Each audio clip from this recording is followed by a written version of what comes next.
Vamos ler todos juntos, irmãos. Salmo 119, a seção do 33. Na sua Bíblia tem aí chamada, ele coloca a letra Re, né? Que é a seção que vai caracterizar todo esse trecho. Vamos ler todos juntos. Ensina-me, Senhor, o caminho dos teus decretos, e os seguirei até o fim. Dá-me entendimento e guardarei a tua lei. De todo o coração a cumprirei. Guia-me pela vereda dos teus mandamentos, pois nela me comprazo. Inclina-me o coração aos teus testemunhos, e não à cobiça. Desvia os meus olhos, para que não vejam a vaidade, e vivifica-me no teu caminho. Confirma ao teu servo a tua promessa, feita aos que te temem. Afasta de mim o opróbrio que temo, porque os teus juízos são bons. Eis que tenho suspirado pelos teus preceitos. Vivifica-me por tua justiça. Amém. Vamos orar ao Senhor mais uma vez. Senhor, nós bendizemos o teu nome, tendo da tua parte o privilégio de nos assentarmos ao redor da tua lei, da tua palavra, e buscarmos do Senhor discernimento, ensino, direção, verdade que de fato salva e liberta a nossa alma, Senhor.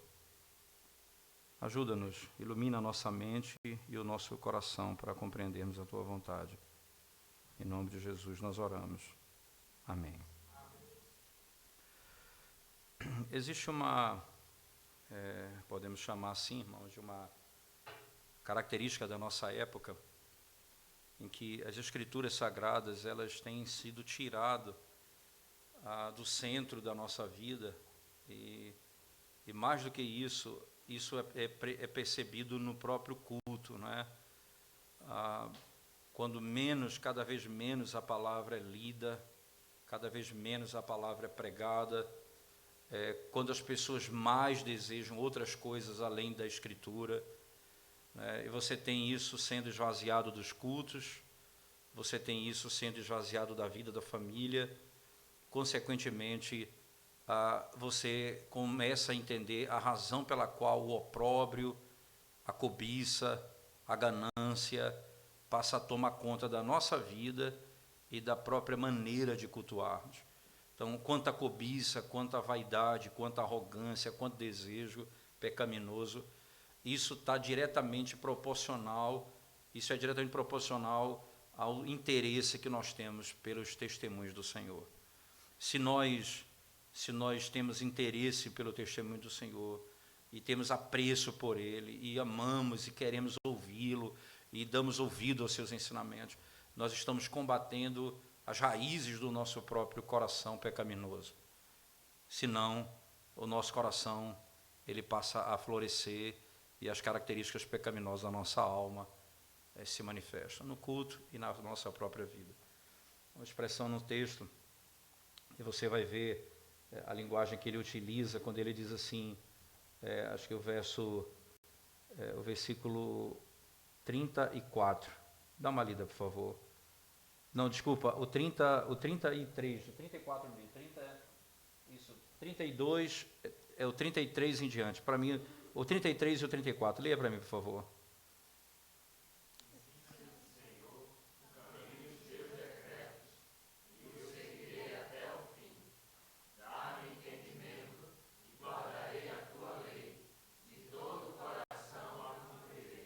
Na sequência,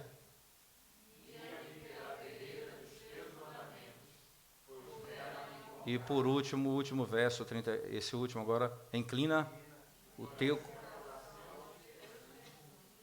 e não a cobiça. Inclina o meu coração aos teus testemunhos e não a cobiça. Perceba que ele coloca isso como pontos antagônicos aos testemunhos do Senhor e não à cobiça, né? Ao ensinamento do Senhor e não à cobiça. São duas coisas que estão íntimas, que são opostas, né? O ensino da Escritura é a mortificação da nossa própria cobiça e ganância. O afastamento das Escrituras é exatamente a busca por coisas que são próprias disso que é associado com a ideia de cobiça, como o texto nos ensina aqui claramente. Verso 33 a 40, texto dessa sessão, ele tem uma característica interessante, não é? E a característica que eu queria mostrar para vocês, irmãos, é aquilo que essa forma re, não é? Se vocês lembram, se você olhar na sua Bíblia aí, você vai perceber essa característica. Deixa eu tentar mostrar isso para vocês aqui. Mais uma vez, vocês não precisam saber hebraico, apenas vocês precisam só enxergar, né? E já enxergando já resolve muita coisa. Deixa eu só lhe mostrar aqui, por favor, o 33, né? Deixa eu colocar aqui, depois eu volto para o nosso texto. O re é essa letra aqui, ó. O re é essa letra aqui. Tá vendo? Perceba que ela começa 33, 34, 35, 36, 37, 38, 39 e 40. Certo? Então eu tenho aqui toda uma seção começando com re. O re é o nosso H. É o H de Honda, não o H de hospital. O H de Honda aqui é bem suave, né? Porque não é o H sem som, é o H com som. E aí tem o re que é mais gutural, que esse é mais suave. Então, aqui a leitura seria rorene, rorene.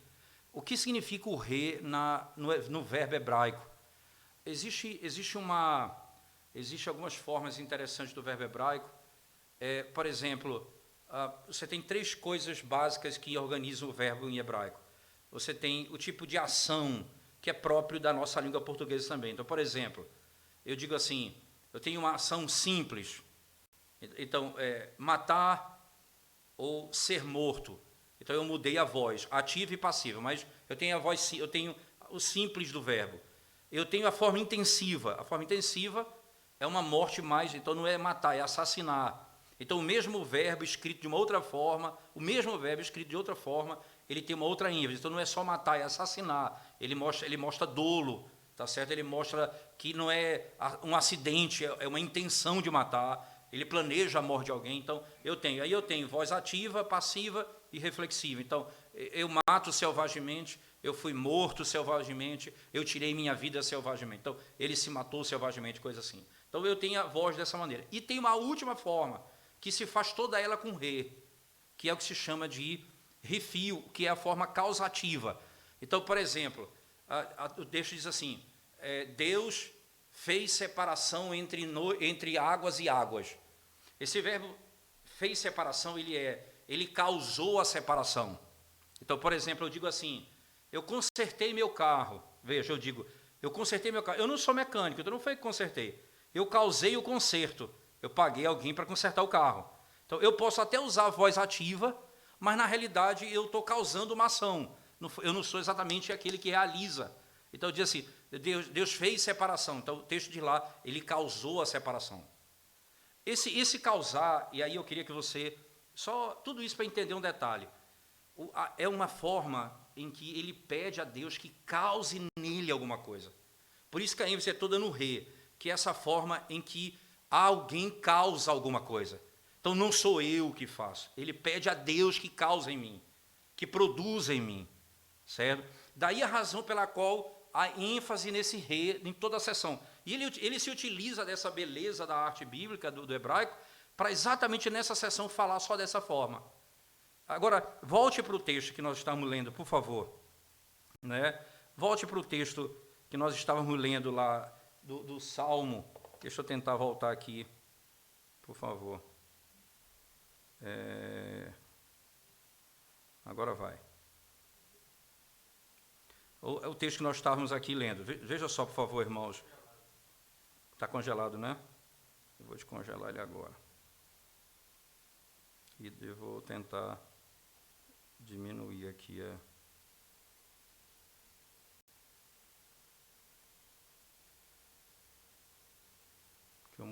a fonte logo, isso que não ficou bom.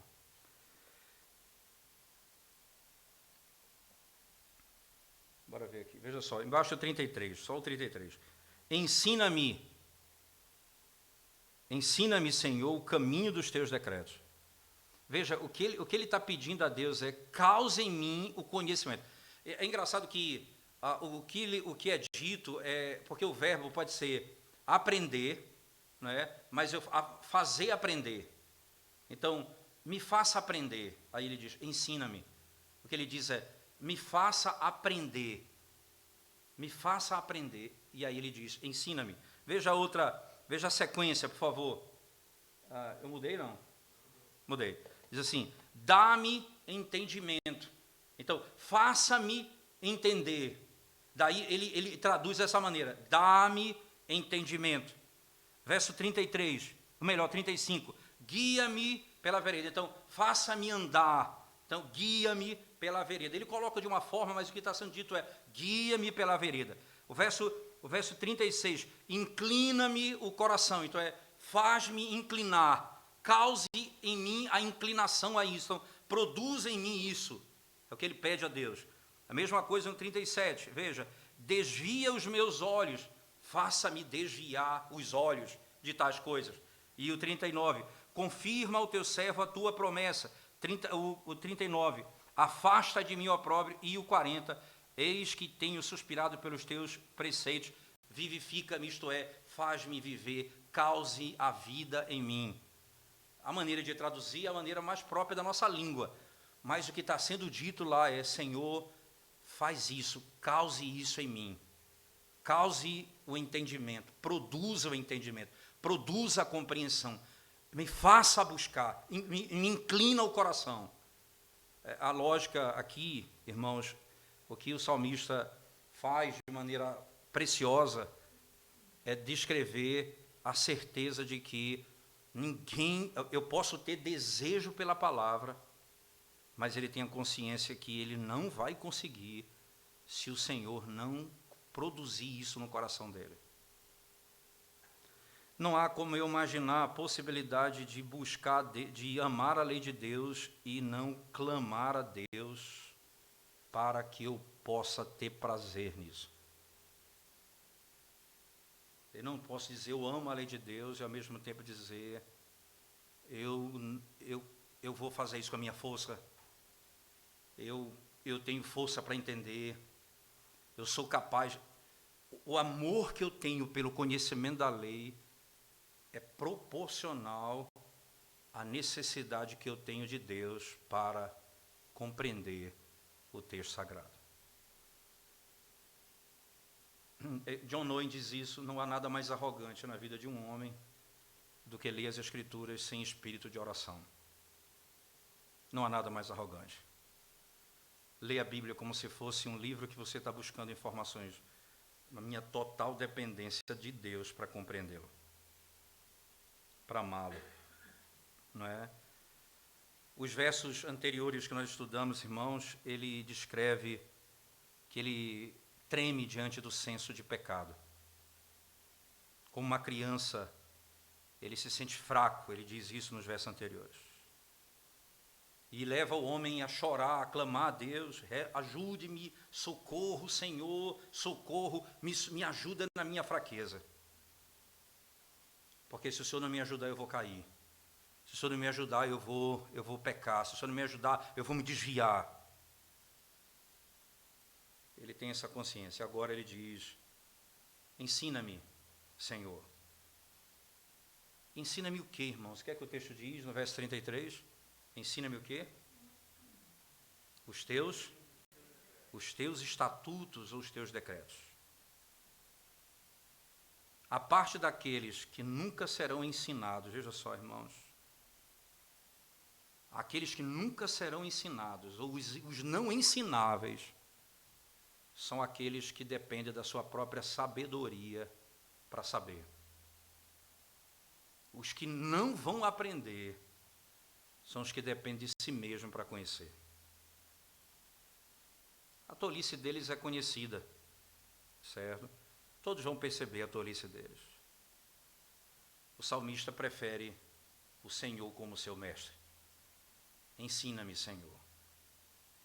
O Senhor que revelou a vontade ao seu povo é o Senhor que abrirá o meu entendimento para compreender os teus decretos. Eu prefiro o Senhor como meu mestre do que a mim mesmo. Porque eu não vou aprender, Senhor, de mim mesmo. Eu não vou compreender por mim mesmo. Eu não serei um bom mestre para mim mesmo. Eu preciso que o Senhor me ensine. Esse é o ensinável. O que não é ensinado, ou o não ensinável, é o que depende de si mesmo para aprender. O grande sentido da vida é a percepção da nossa humildade e da nossa miséria.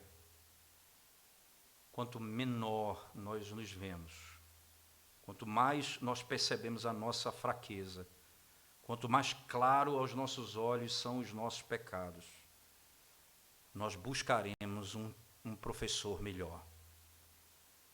Quanto mais eu me acho capaz, eu dependo menos de alguém que me ensine e dependo mais de mim mesmo. O salmista diz: ensina-me, Senhor. Esse homem de Deus, ele não ama apenas os estatutos do Senhor, como o texto diz, irmãos. O desejo dele não é aprender os estatutos, é aprender o caminho. Que coisa! Eu não quero aprender os teus estatutos, Senhor, eu quero aprender o caminho dos teus estatutos. O que é isso, irmãos? O que é isso? Qual a preocupação dele? Eu não quero apenas conhecer, eu quero andar nele. Quem deseja apenas conhecer, busca por si só o saber. Quem deseja trilhar o caminho, pede ao grande Senhor que o ensine. A segunda parte, ele tinha tanta certeza disso que ele diz: e eu guardarei até o fim. Não é isso que o Salmo diz no verso 33? E eu os guardarei até o fim. Veja, a arrogância deles, Calvino vai discutir esse texto bem interessante, vai mostrar as várias interpretações que se dá desse texto. E eu seguirei, né? Ele diz, é porque o texto em hebraico pode se traduzir, e eu guardarei até o fim, eu guardarei até o fim. Porque seguir é obedecer, não é? É andar de conformidade com ele. Aí ele diz, e eu guardarei até o fim. Veja, aqui parece arrogante. Mas arrogante seria se ele não dependesse do mestre, que é Deus, para aprender, e ele dependesse de si mesmo e ainda dissesse: eu vou aprender da minha própria sabedoria e vou andar nele até o fim. Isso era arrogância. Ele diz: ensina-me os caminhos dos teus estatutos e eu o guardarei até o fim. Então, eu vou até o fim por uma razão, porque quem vai me ensinar é o Senhor. E aí eu terei capacidade, condição de fazê-lo. A razão pela qual eu vou guardar até o fim é porque o Senhor é meu mestre. O Senhor é quem me ensina a tua lei. Não há outro que o faça. Todo ensino não vai produzir o mesmo resultado senão o ensino que procede daquele que revelou a sua própria vontade. Que conforto, irmãos, nós sabermos, que conforto nós sabermos que a forma de nós guardarmos o caminho do Senhor e mantermos os nossos pés em retidão é guardar os caminhos do Senhor dependendo completamente do Senhor e não de nós mesmos. Que segurança! Se eu não depender de mim, eu vou até o fim. Se eu depender de mim, eu não consigo chegar até o fim. Importante ainda que o verso 17, eu queria que você desse uma lida comigo, por favor, verso 17 do Salmo 119.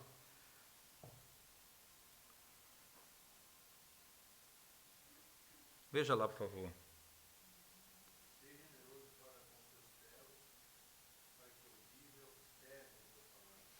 Veja, ele ora a Deus, ser generoso. Nós acabamos de cantar. Ser generoso para comigo, para com teu servo. Veja aqui qual é a generosidade que eu peço, Senhor, para que eu viva e guarde a tua palavra. O verso 25, veja lá, do mesmo Salmo 119, por favor. Minha alma está pegada ao pó, vivifica-me segundo a tua palavra. Vivifica-me segundo a tua palavra. Ele clama por vida, de acordo com as Escrituras. Eu não quero viver se não for segundo a tua palavra. O salmista anseia pela Escritura. Você entende o que é isso, irmãos? Eu posso já falar o que eu disse no início, retomar isso. É isso que me livra da cobiça, a gente vai ver. É isso que me livra de tantos pecados. É isso que me faz andar em retidão. E como é que você imagina um culto a Deus onde a palavra não é o que encharca o culto do início ao fim? O que é visto no culto do início ao fim? Como a igreja se contenta num culto sem palavra? É impossível. Se é essa a minha vida, se é isso o meu caminho, se é a única maneira de eu poder viver, como que eu me contento com algo menos do que as Escrituras? O verso 34 então diz, concede-me o quê? Por favor, me ajudem aí, 34.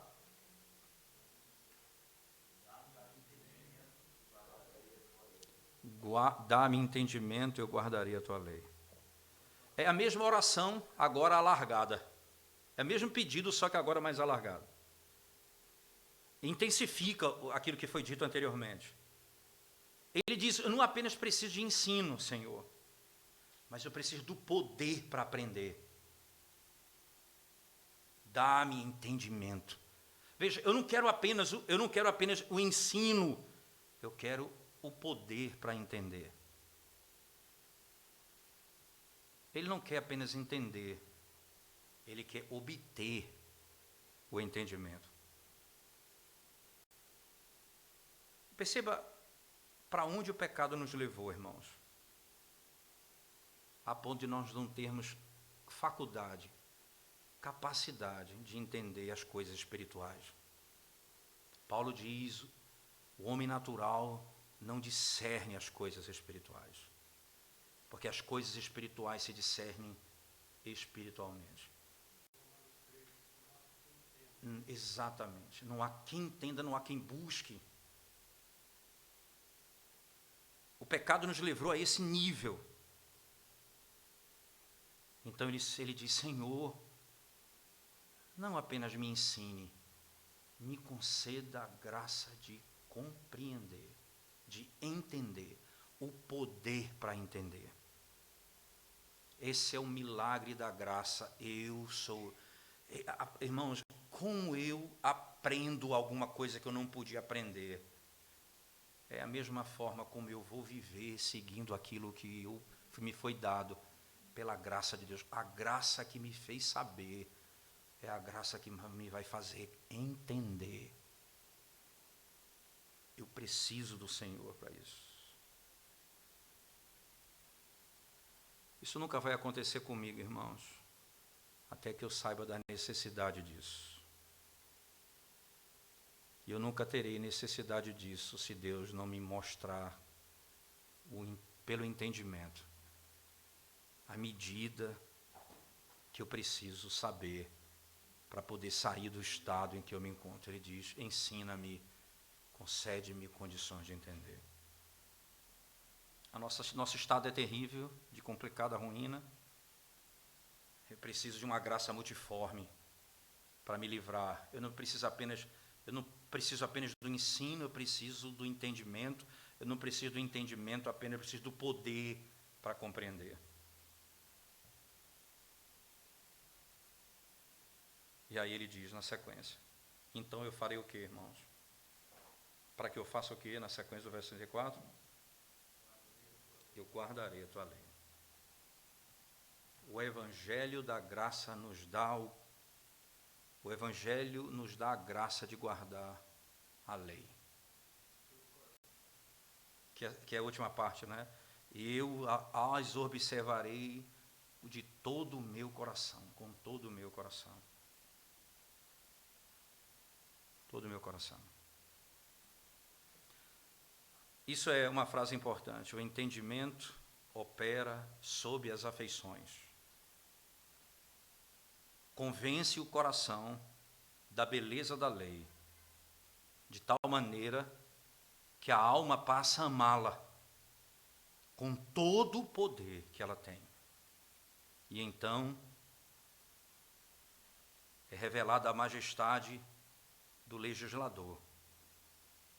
E toda a natureza e toda a criação se rende aos seus pés e se rende à sua vontade suprema. Nós faremos aquilo que o Senhor requer. Não existe amor sem entendimento.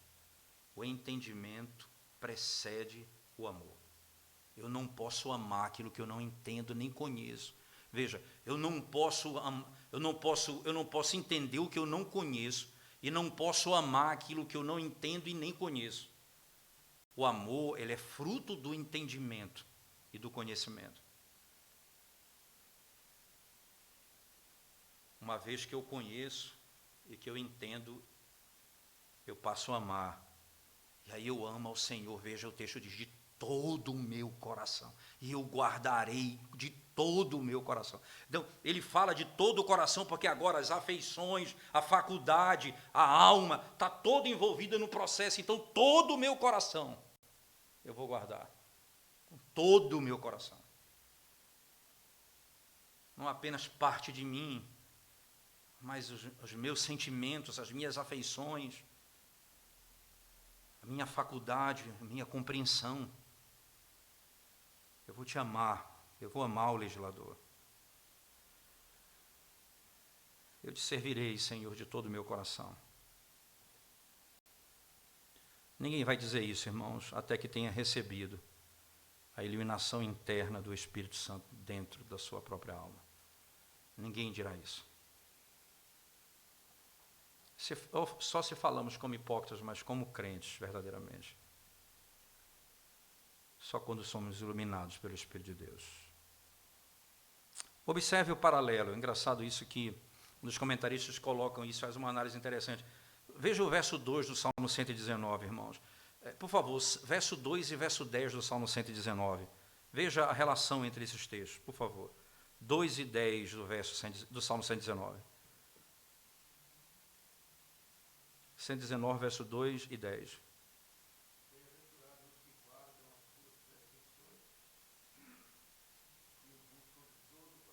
De todo o coração. O 10.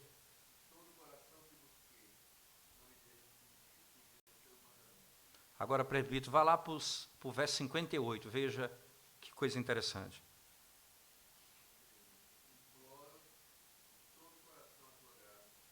Que coisa interessante. Ele entende e vai guardar de todo o coração. Aí ele ainda diz agora, de todo o coração eu imploro a tua graça. Agora o homem inteiro, ele sabe que precisa da graça para a faculdade, para as emoções, para a compreensão. Então eu imploro com todo o meu coração a tua graça. Não é porque agora eu tenho esse entendimento que eu não preciso ver que coisa, eu continuo implorando de todo. Agora que todas as minhas afeições são tuas, eu imploro ao Senhor ainda de todo o meu coração por tua graça.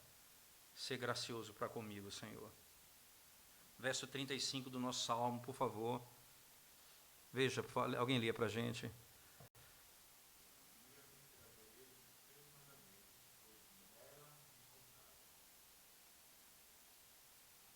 Tem uma tradução diferente desse texto, uma corrigida fiel. Faz-me amar os teus caminhos.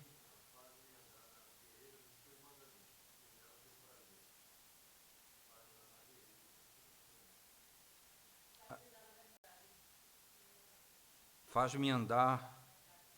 Ele diz, porque o texto é o seguinte, faz-me amar o caminho, não é? Para que eu possa andar nele, para que eu possa me mover nele. Esse é o entendimento do texto. Faz-me amar o caminho, para que agora eu possa andar nele, ou me mover nele. Tem esse entendimento na tradução de vocês, não?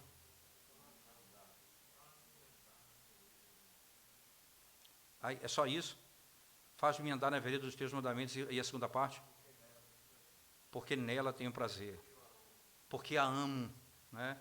É interessante porque o amor vai estar ligado à primeira parte. Faz-me amar o caminho, não é? E faz-me para que eu possa me mover, agora eu possa me mover nela, eu possa andar nela. A sequência do texto diz o seguinte, irmãos, aqui o salmista fala algo que chama a nossa atenção. Um comentarista diz, sabe o que é isso? É uma criança chorando. Aí ele diz, isso aqui é o choro de uma criança, que ele aguarda e anseia por andar, deseja andar. Ele quer andar, uma criança que quer andar, mas ele é muito fraco ainda. É como um peregrino que está exausto e não consegue mais caminhar. Eu não posso chegar nesse caminho, então me dá poder para andar nele. Uma vez, Senhor, o que o Senhor fez comigo pela graça, eu oro que o Senhor faça de novo. O Senhor me fez saber, agora me faça ir, me faça andar. Veja, eu não quero apenas ser ensinado, eu não quero apenas entender, eu quero andar, eu quero ir, eu quero seguir, eu quero fazer, eu quero aplicar. Ele não pede ao Senhor que faça por ele o que ele deve fazer por si mesmo. Ele deseja, Senhor, me dá força para que eu ande nos caminhos dos teus mandamentos. A graça não nos trata como pedras, como pessoas que não têm sentimentos. Mas a graça nos faz pedir a Deus força para que possamos andar. Você vê uma criança vê os outros andando doido e começa a pular. É assim, Senhor, o Senhor me deu graça para compreender.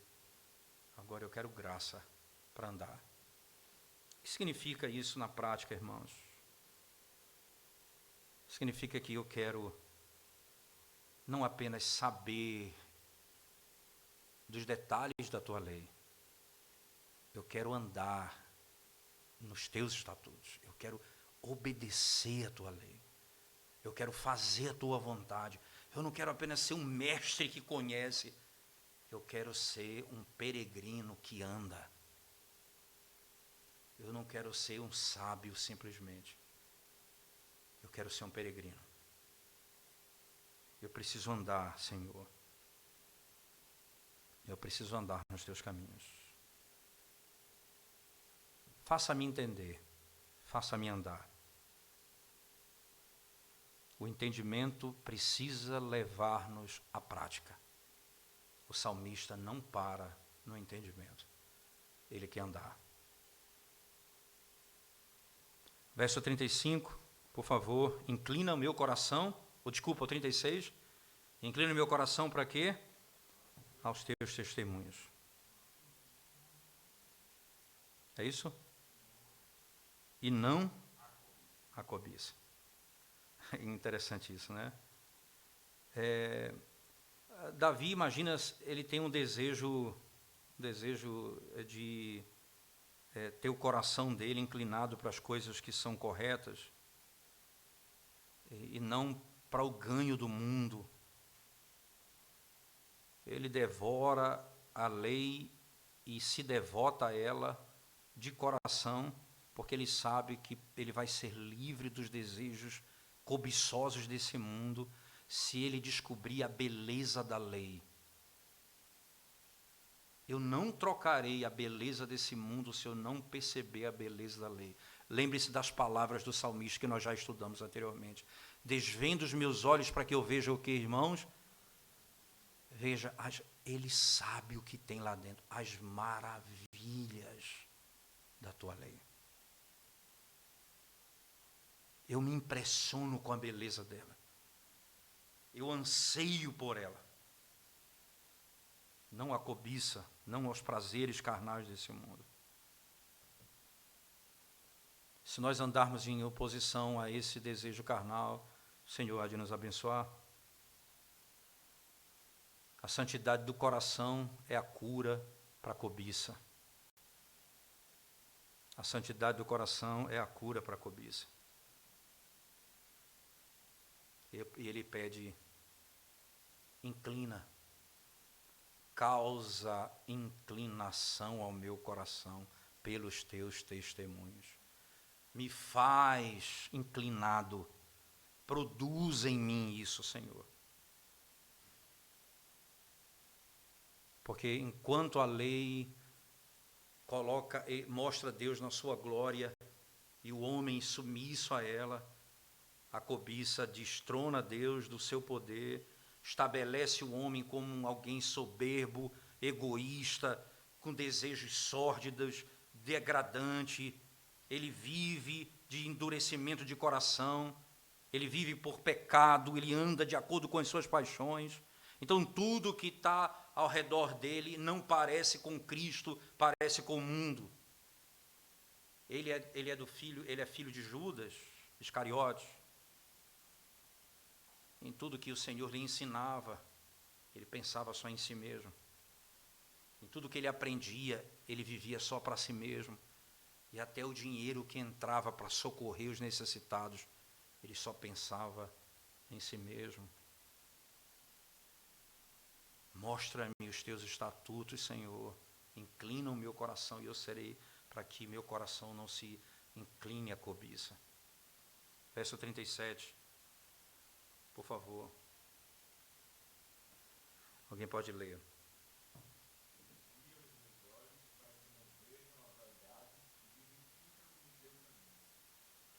E bem engraçado, ele usa duas expressões. Primeiro, ele fala muito do coração e da alma, que é o que está aqui dentro, as motivações do nosso coração.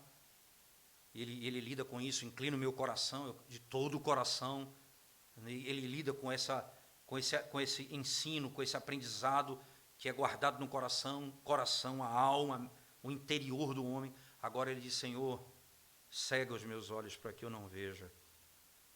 Ele está falando das paixões que vêm de fora. Ele guarda o coração dele com a lei.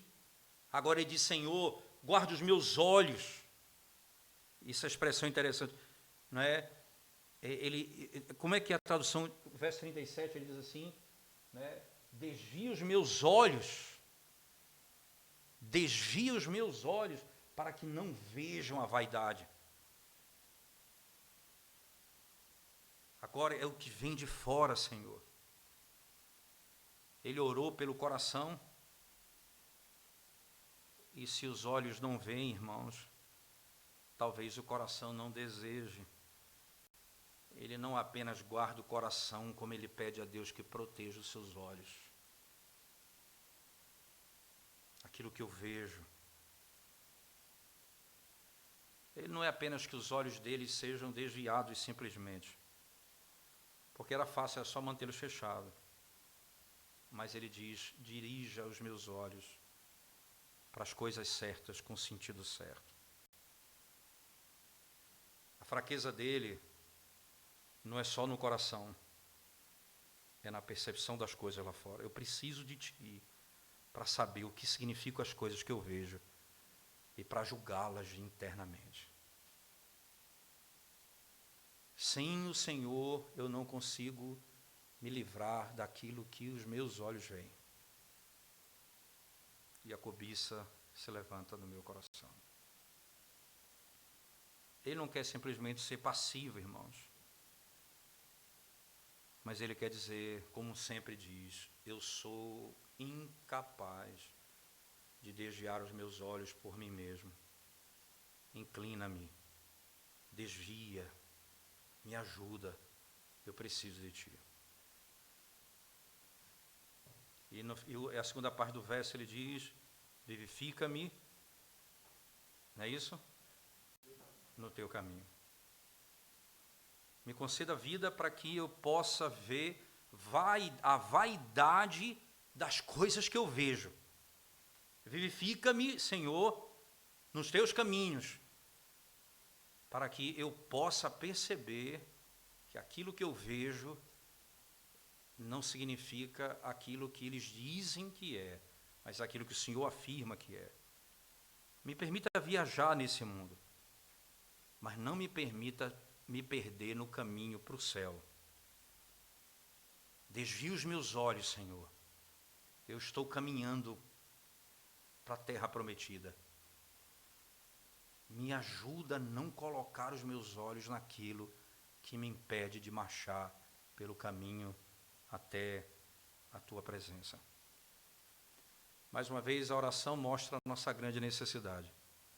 Eu preciso de vida para obedecer. Vivifica-me no teu caminho. Se nós formos cheios de vida espiritual, nós seremos peregrinos fiéis no caminho do Senhor. 38 diz o quê? 38 diz: confirma ao teu servo a tua promessa, feita a quem? Aos que te temem. Aos que te temem. Me faça ter certeza de uma coisa, Senhor, da tua palavra. Eu quero ter certeza de uma coisa, da tua palavra. Nós podemos até ter pensamentos, e é comum na nossa caminhada cristã, pensamentos céticos, dúvida. Quando as coisas do mundo parecerem sufocar a nossa alma, nós não podemos fazer melhor do que orar. Estabelece-me na verdade.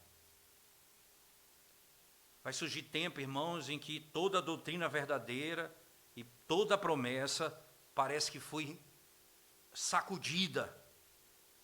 E a nossa mente começa a ficar em dúvida. Não me sobra outra coisa senão orar.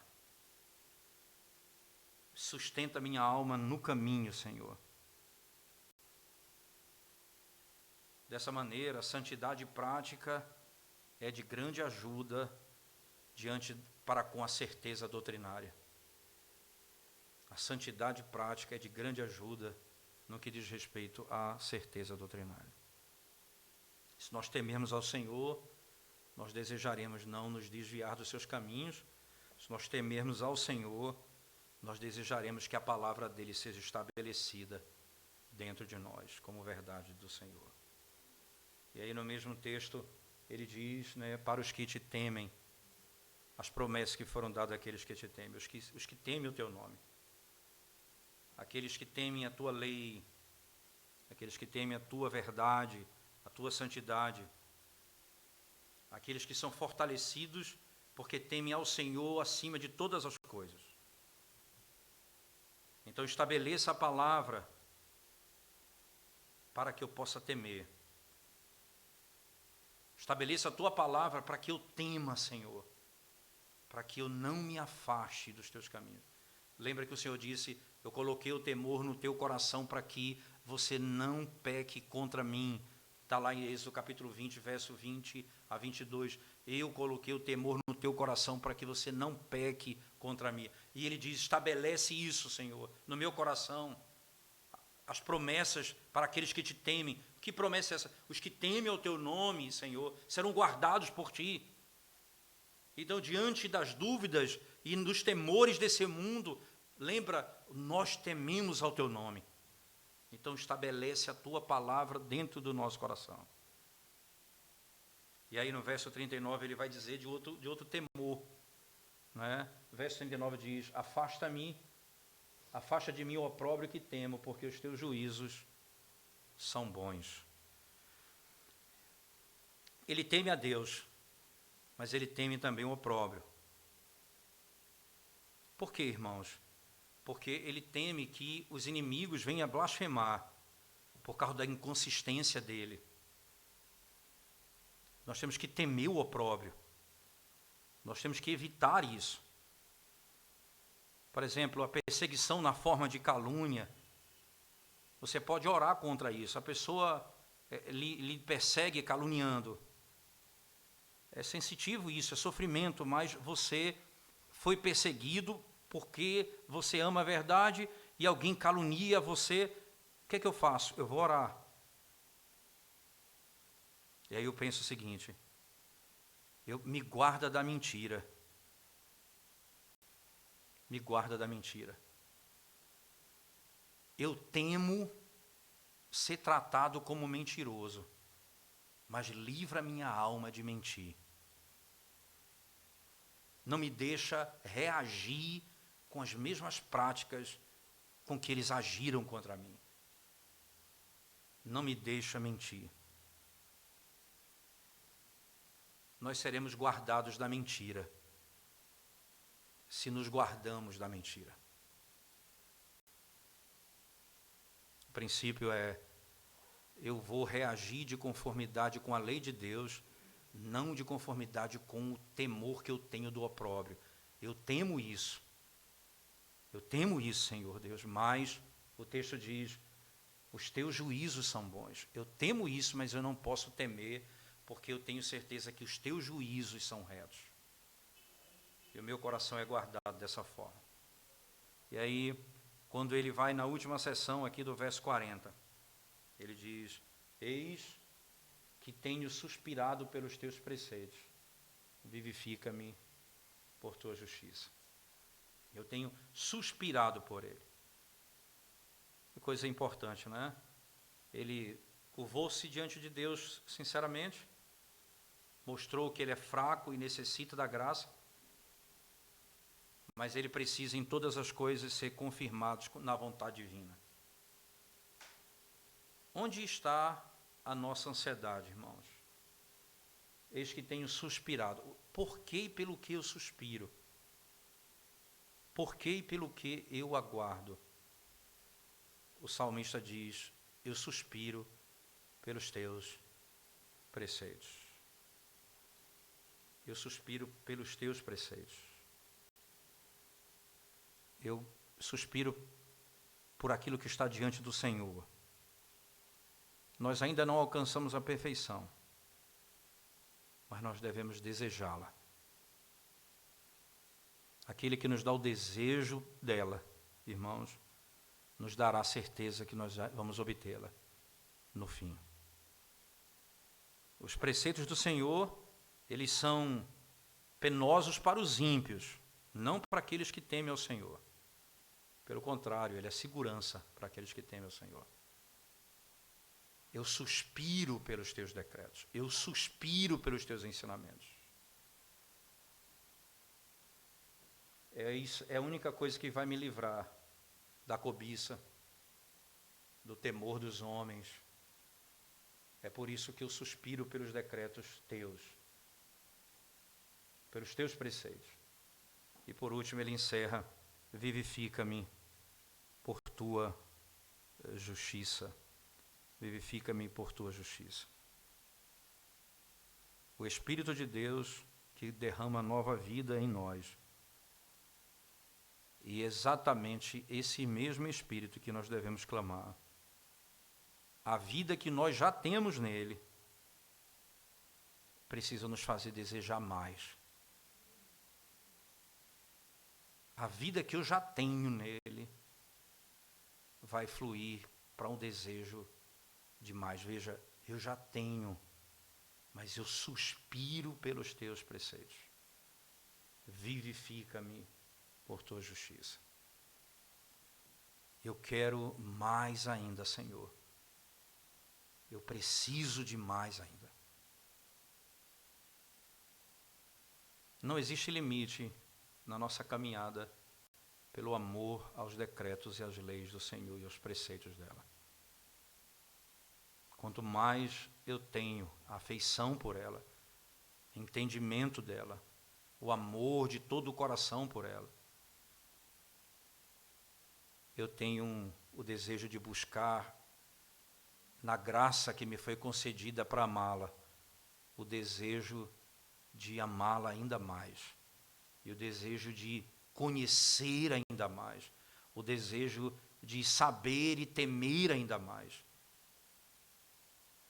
Não há um momento que nós possamos dizer, eu cheguei no nível onde todo o entendimento da lei eu alcancei.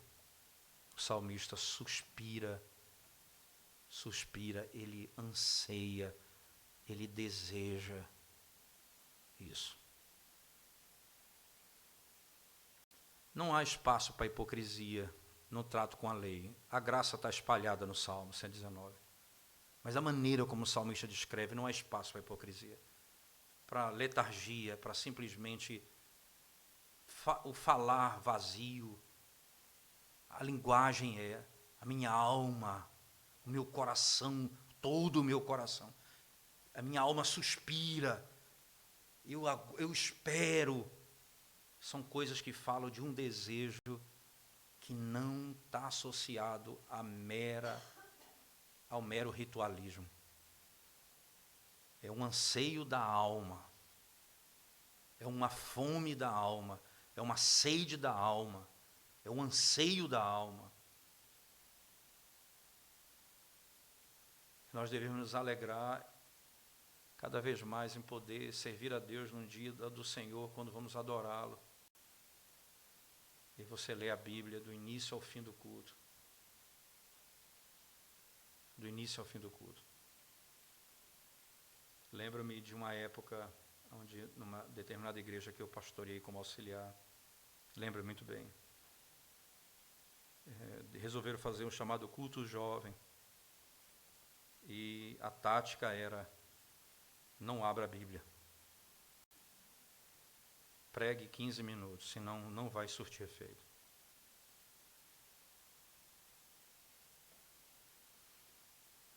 Depois nós não sabemos porque a nossa sociedade e as igrejas ficaram como ficaram. O salmista suspira pela lei do Senhor.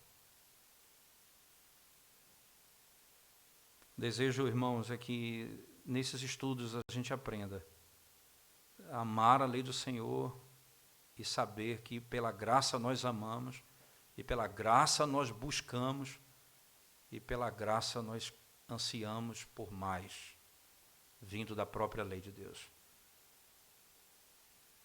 Será que a gente anseia a lei de Deus dessa forma?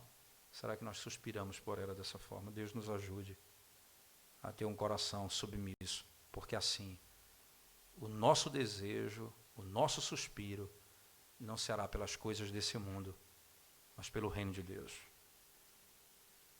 Não será pelo prazer dessa terra, mas para a glória de Deus, se o nosso coração for colocado de maneira correta na Escritura Sagrada. Vamos curvar nossa cabeça e vamos orar ao Senhor mais uma vez. Senhor nosso, nós te damos graças pelo privilégio que o Senhor nos concede nessa noite de meditarmos nestas verdades, ó Deus. E o nosso coração, ó Deus, clama por misericórdia, porque ele é exposto às fraquezas mais profundas diante da realidade que temos ouvido e aprendido. Tem misericórdia, porque somos pecadores, ó Deus. Concede-nos mais, Senhor Deus, mais vida, mais graça, porque o Senhor prometeu que ouviria as nossas orações. E é de acordo com a tua justiça, então, Senhor, que nós pedimos que o Senhor nos ajude a guardar a tua palavra. Nós precisamos ser vivificados todo instante da nossa vida, ó Deus,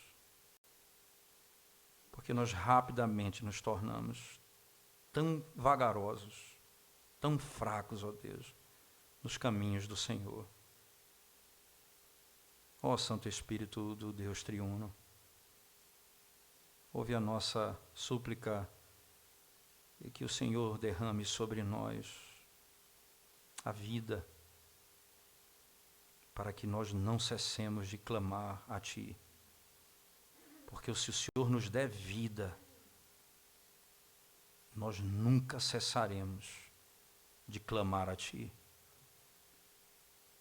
Que a vida que o Senhor nos deu nos faça desejar mais vida, mais conhecimento, mais obediência, mais serviço, mais submissão, mais desejo de ver tua glória, mais desejo de te conhecer e de te amar. Ajuda-nos, ó Deus, e coloca no nosso coração o choro, o clamor, a súplica por mais. E sabemos que o Senhor nos dará. Essa é a cobiça que a alma dos crentes necessita. Não a cobiça do mundo, por mais coisas dessa terra, por mais poder, por mais glória nesse mundo, mas por mais e mais do conhecimento do Senhor. Ajuda-nos pelo amor do teu nome. Em nome de Jesus nós oramos. Amém. Amém, Senhor.